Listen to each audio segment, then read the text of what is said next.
Hello बच्चों, तो चलिए इस प्रश्न को पढ़ते हैं। यदि एक रेखा के दिक् अनुपात 2, -1, -2 है तो दिक् कोज्याएं ज्ञात कीजिए। तो यहाँ पर देखो, हमें एक रेखा के दिक् अनुपात दिए हैं तो हमें उसकी दिक् कोज्याएं ज्ञात करनी है।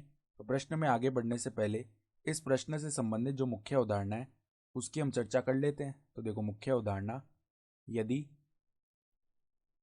यदि किसी रेखा यदि किसी रेखा के दिक् अनुपात यदि किसी रेखा के दिक् अनुपात ए, बी व सी हो तो तो दिक् कोज्याएं जिनको हम एल एम एन बोले, तो एल बराबर क्या आ जाएगा, ए बट्टा में वर्गमूल a square plus b square plus में सी स्क्वायर। एम बराबर में क्या आ जाएगा, बी बट्टा में वर्गमूल a square plus b square plus में सी स्क्वायर। और एन बराबर में क्या आ जाएगा, सी बट्टा में वर्गमूल a square plus b square plus में सी स्क्वायर। ये होता है सूत्र। तो अब देखो, हमारे पास में ए का मान है 2, बी का मान है -1, सी का मान है -2।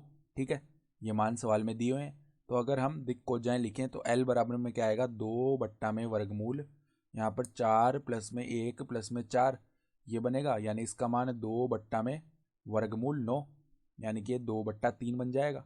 इसी प्रकार एम का मान लिखें तो आ जाएगा -1 बट्टा में, यहाँ भी देखो वर्गमूल में 4 प्लस 1 प्लस में 4, यानी -1 बट्टा वर्गमूल 9, इसका मान -1 बट्टा 3 आ जाएगा।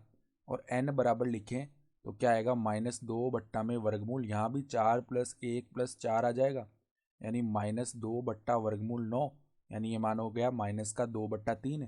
अतः हम क्या कह सकते हैं,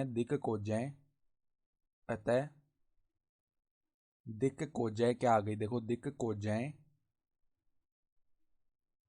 कोज्याएं देखो हमारे पास में आई 2/3, -1/3 और -2/3। तो 2/3, -1/3, -2/3। ठीक है, ये आ गई दिक् कोज्याएं और यही हमारा क्या हो गया, उत्तर हो गया।